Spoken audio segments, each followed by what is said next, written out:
ASL tip. All right, let's talk about regional ASL sign. In other words, different parts of the country, US, Canada, signing the same thing in different ways.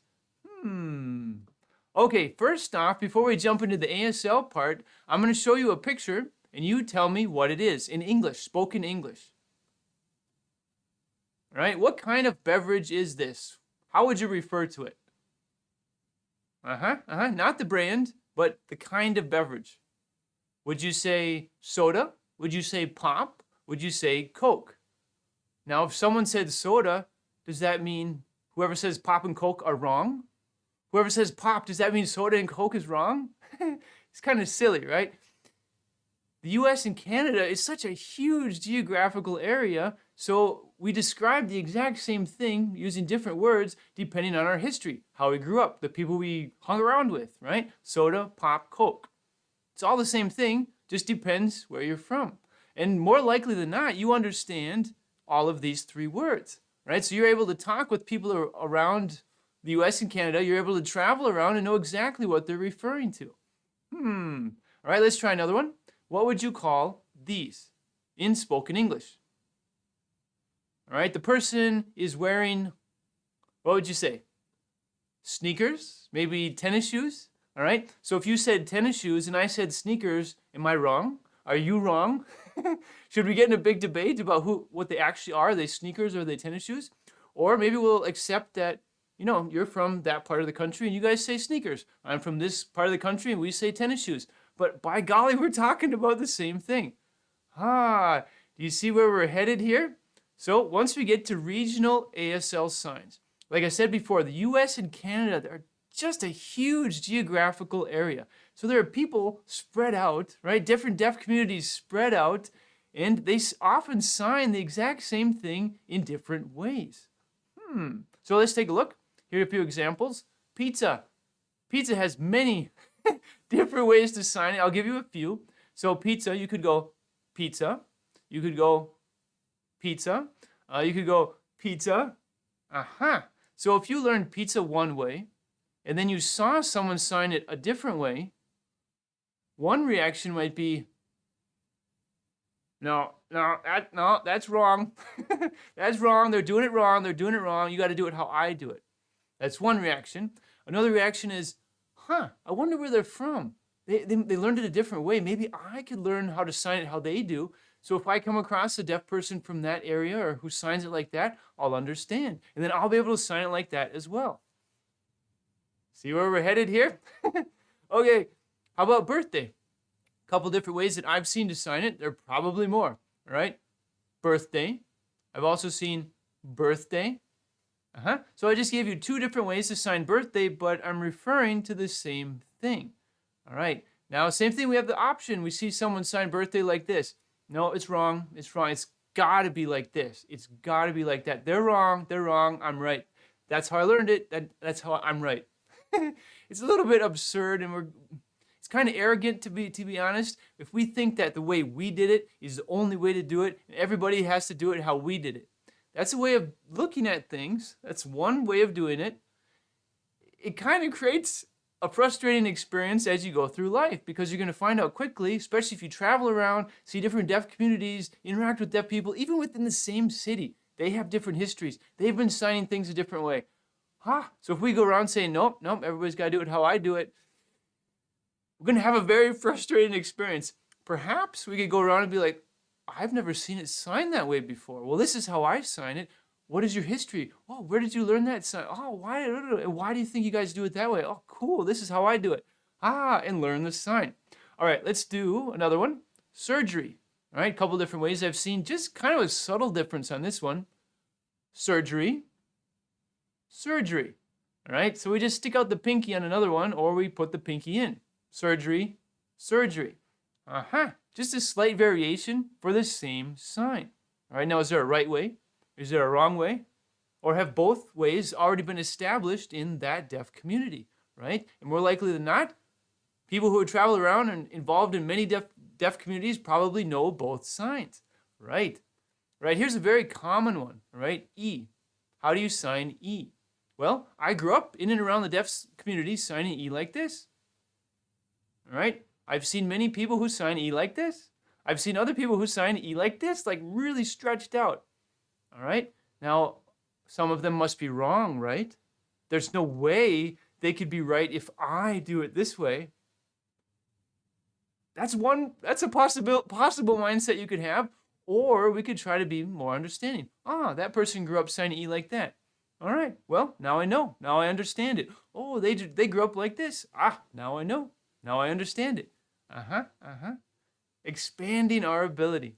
Okay, so basically when you see a different sign that you haven't seen before and you've learned that sign but it's different, we have a couple possibilities. You can go nuts and just, it's not how it should be. It's not how it should be. I learned it this way. It's got to be that way. That's an option. That's your choice. Maybe not the preferable and effective option. Or we could be like, Now we don't have to get like Zen and Buddha-like, but we can at least be like, well, that's a different way of doing it.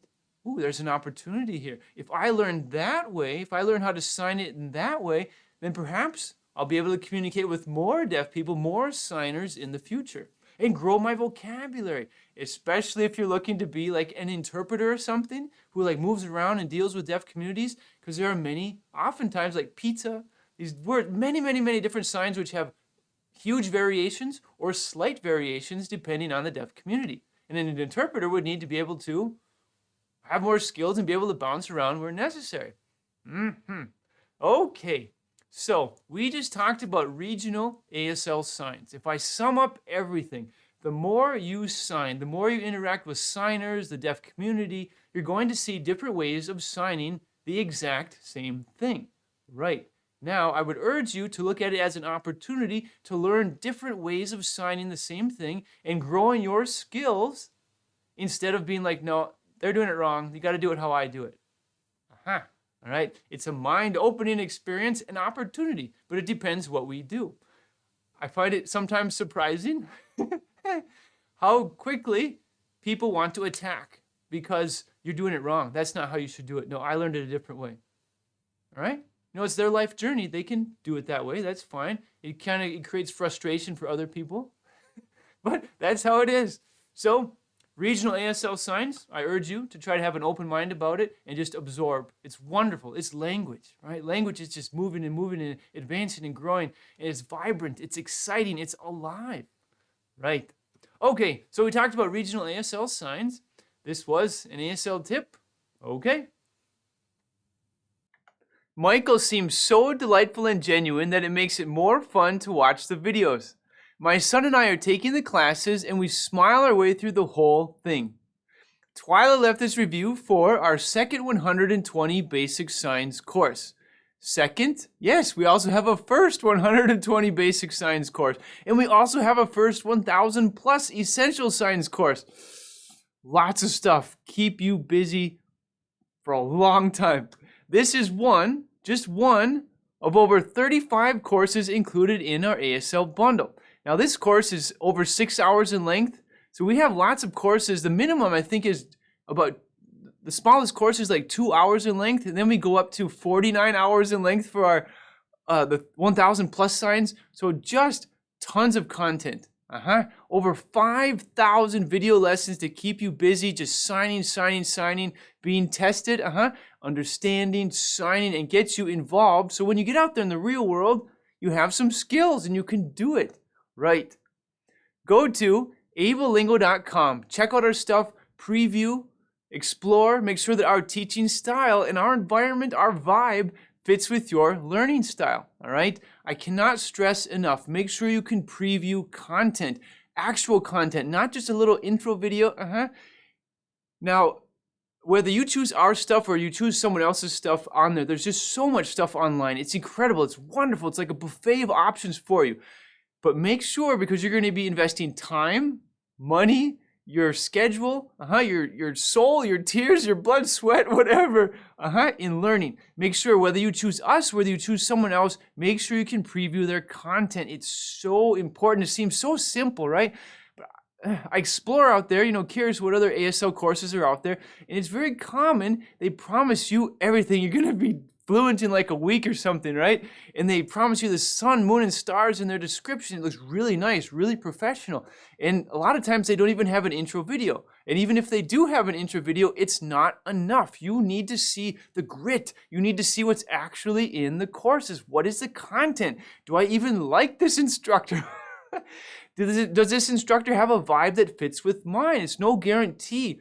And especially if you're going to be forking over money and you can't even peek inside, for me, that's, hello, big red flag. Make sure you can preview the content. Right. Now, in our example, our content is all over the web. It's in social media, YouTube, and once you get inside the ASL bundle, wow, just a ton of content for you. Go to ablelingo.com, check out our stuff, preview it, and I keep saying it over and over, but make sure that our teaching style fits with your learning style. Really important. Take your time. Okay, Twyla, thank you for including us in your sign language journey.